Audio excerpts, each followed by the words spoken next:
Hey RCB fans, where brah are you? Did you see what I did there? Because Harpreet Brah turned up and he turned up alright with, of course, getting Kohli, Maxwell and ABD. That was the game done and dusted. RCB capitulated 34 runs in the end, falling short. And ultimately, Punjab with the 2 precious points. We'll talk about this and much more. Jarrod Kimber on Criclytics Man vs Machine right now, right here. Stay tuned. You don't want to go anywhere.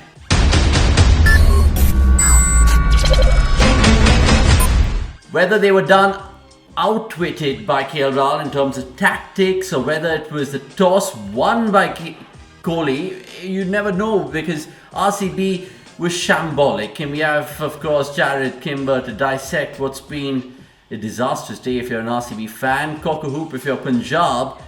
You said before the game, Jarrod, RCB will lose this game 2 out of 3 times. Well, they did. I think I said 1 out of 3, didn't I? Not 2 out of 3. I take that. That makes me sound like I predicted it. They are clearly the better team. They will do better in the standings at the end of the season. They should make the finals. We don't know what the Kings are going to do yet, I don't think. They're so shambolic in the way that they've put their squad together. But if Gale and KL Rahul and some of the other guys up the top there get a few runs, they can still hurt some teams. So they're a dangerous team. But I thought this was a very poor game for Bangalore. I think they let that partnership get away from them. And then their batting, obviously they got stuck at the top and then lost a bunch of wickets in the middle. As far as things go, other than taking a bunch of wickets late in the innings against the Kings, I don't think they did that much that was positive in this game. The good news for them is they still only ended up 30 or 40 runs short, which actually tells you that they're not doing too bad. But yeah, I think if you're the Kings, you definitely would have marked this as probably a loss going forward. So they'll be very happy with this. Keeps them within touching distance of that 4th position, which is the one that everyone looks like they're going to be playing for. Yeah, let's talk tactics for a bit, Jarrod, because at the end of the day, Washington Sundar didn't play. We thought that he could probably be the threat to Gale, but Gale went ballistic for his 46. And then Harpreet Brah, of course, they know that the chink in RCB's armour is that middle over batting, barring Maxwell, but he removed, of course, not just one man with a beard, but 2.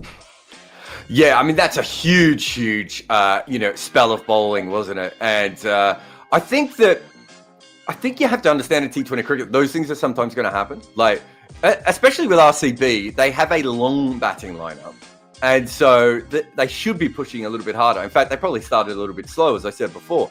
But if you are pushing a little bit harder, you should occasionally lose a bunch of wickets like that in the middle. I know that's hard for fans like you to understand because you just want your team to win all the time.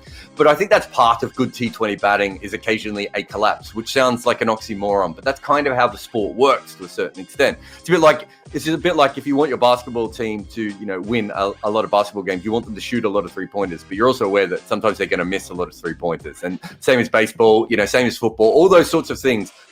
Work consistently.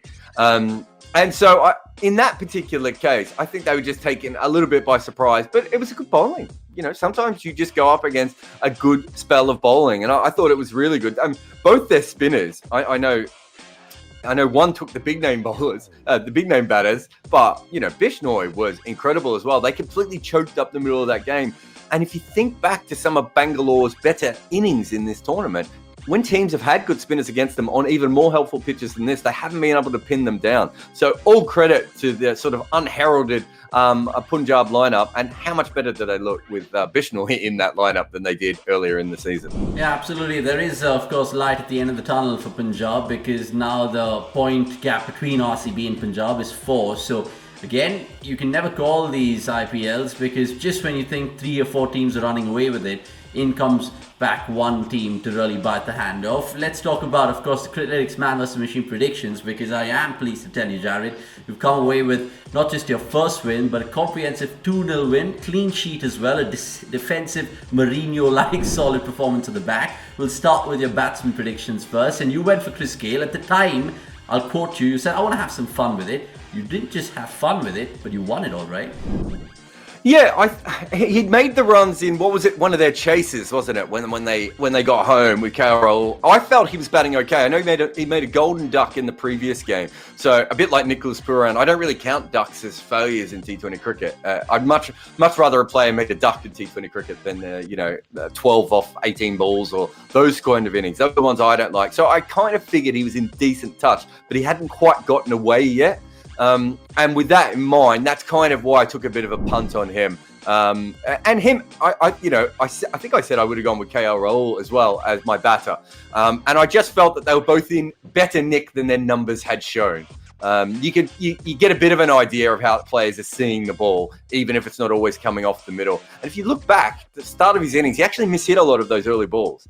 And again, that comes down to kind of the randomness of T20 cricket sometimes. You can miss-hit the ball but clear the field. Another day, he'll hit the ball right off the middle of the bat, go straight to mid-off, and he's out. So, there's a little bit of luck involved with that pick, but I did feel that him and KL Rahul were due to click. Yeah, him and KL Rahul were always due to click because they play against Bangalore. They know the city will be gripped watching on their television screens. And one more thing, I don't know if you picked it up, Jarrod, but just, I think when the fourth over was getting over, I think Virat tore it off from, of course, when he goes from mid-wicket to extra cover every ball. And I think Gale, his first ball was like almost a full toss with Mohammad Siraj, so he didn't middle it and he just got off the mark. And Virat's gone up to him saying, "Chris, come on, is that all you got?" And I'm sure he'll be dreading those words right now, Virat Kohli. You should really poke the bear. Virat poked the bear, all right. Let's move on to the bowlers because both Criclytics and you call Harsha Patel. It was an off day for the purple cap holder. He went for none for 53, try to make up with the bat, all right, but ultimately the bowler went to Ravi Bishnoi, a man that you touched upon. He has so many wrong ones. He was in a hat trick. He took a fantastic catch. He could do no wrong, could he? No, there's a lot of energy in his bowling. So one thing I really like with leg spinners is leg spinners who really get through the crease. And I know there's a lot of moving parts. If you have a look at it, I think they said that they didn't pick him originally because he had a bit of a technical error. And I can see how a lot of things would go wrong, but he has a very basic thing. He really gets through the crease really well. And Shane Warne, a bit of a hot take this, but Shane Warne kind of ruined leg spin bowling for a long time because he was so much stronger than everyone else. Everyone else thought you could walk in and then get that momentum through the crease. Whereas in actual fact, Anil Kumble's technique or Mushtaq Ahmed's technique is much better. Have a look at Rashid Khan as another perfect example of that.